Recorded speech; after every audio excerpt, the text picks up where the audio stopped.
রাতের বেলা শোয়ার আগে পড়বেন 33 বার সুবহানাল্লাহ, 33 বার আলহামদুলিল্লাহ এবং 34 বার আল্লাহু আকবার। আল্লাহর পক্ষ থেকে আপনার শরীরে শক্তি আসবে।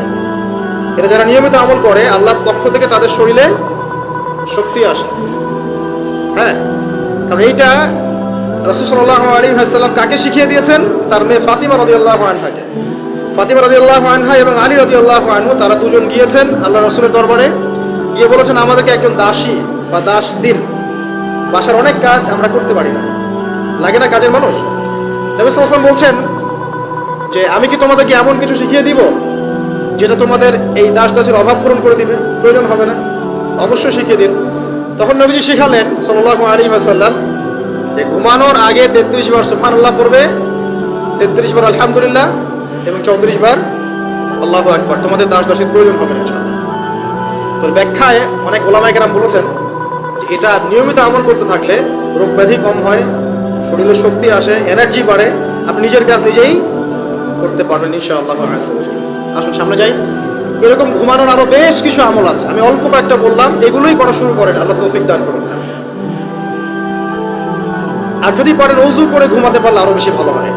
এবার আপনি ঘুমাচ্ছেন ডান কাত হয়ে, কি পড়বেন এই সময়? আল্লাহুম্মা বিসমিকা আমুতু ওয়া আহইয়া, আলহামদুলিল্লাহ, দোয়া সবার মুখস্থ আছে।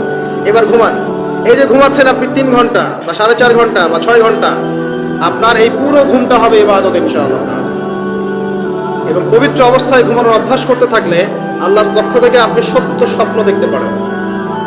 এখনকার সায়েন্স এগুলো বিশ্বাস করে না, আর এই সায়েন্স কিনে আমার কোনো মাথা ব্যথাও নাই, কারণ এই আজকে একটা কথা বলে কালকে একটা কথা বলে, ঠিক আছে? আল্লাহর পক্ষ থেকে আপনি সত্য স্বপ্ন দেখতে পারেন। ইউসুফ আলাইহিস সালাম জেলখানায় বন্দী, সূরা ইউসুফ পড়ে দেখেন, তখন কয়েদিদের মধ্যে 2 জন স্বপ্ন দেখেছে। একজন স্বপ্ন দেখছে তার মাথার উপরে রুটি, উপর থেকে পাখি এটা ঠোকরে কি করছে, খেয়ে নিয়ে চলে যাচ্ছে। আরেকজন স্বপ্ন দেখেছে যে সে শরাব পান করাচ্ছে একজনকে, আছে না সূরা ইউসুফে? তো ইউসুফ আলাইহিস সালাম বললেন যে যার মাথা থেকে পাখি ঠোকরায় খেয়ে নিচ্ছে খাবার, তাকে শুলদণ্ড দেওয়া হবে, আর যে শরাব পান করাচ্ছে সে অতি শীঘ্রই মুক্ত হয়ে যাবে, জেল থেকে ছাড়া পেয়ে যাবে। কয়দিন পর তাই হলো। এই যে স্বপ্ন যারা দেখেছে এরা কি মুসলিম? এই স্বপ্ন যারা দেখেছে এরা কিন্তু মুসলিম না।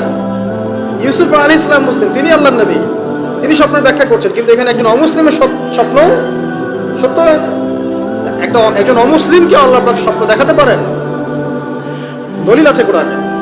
সত্য স্বপ্ন বলে একটা বিষয় আছে, যেটার জন্য অবশ্যই আল্লাহর পক্ষ থেকে নূর দরকার, স্বচ্ছ একটা মন দরকার, কলবুন সালিম দরকার, বেশি বেশি আমল দরকার, হ্যাঁ, আধ্যাত্মিকত্ব দরকার, আল্লাহর মারিফত দরকার। তারপরে ইনশাআল্লাহ সত্য স্বপ্নের প্রশ্ন আসবে।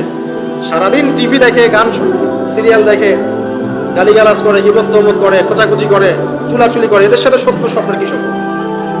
এদের কিন্তু শয়তান স্বপ্ন দেখা, কথা বুঝতে পারছেন না? ফজরের নামাজের পরে নবী সাল্লাল্লাহু আলাইহি ওয়াসাল্লাম বসে থাকতেন, সাহাবীরা তাকে বলতেন কে কোন স্বপ্ন দেখেছেন, তিনি বলতেন, এবং তিনি স্বপ্নের ব্যাখ্যা ইন্টারপ্রিটেশন করতেন যে এটা এমন, এটা এমন। এমনকি এই যে আপনার উহুদের যুদ্ধের আগের রাতে অনেক সাহাবী স্বপ্ন দেখেছেন, এবং পরের দিন দেখবেন উহুদের দিনে অনেক সাহাবী শহীদ হয়েছে। তো যাই হোক, ওইদিকে আমি যাচ্ছি না। তো এই যে ঘুমটা আপনি ঘুমাচ্ছেন, ইনশাআল্লাহ আপনার ঘুমটা কি হচ্ছে? ইবাদত হচ্ছে না? আলহামদুলিল্লাহ। আলেম যারা, তাদের ঘুমও ইবাদত। যারা মুসলিম, মুমিন, মুত্তাকি, আলেম, তাদের ঘুমগুলো কি ইবাদত।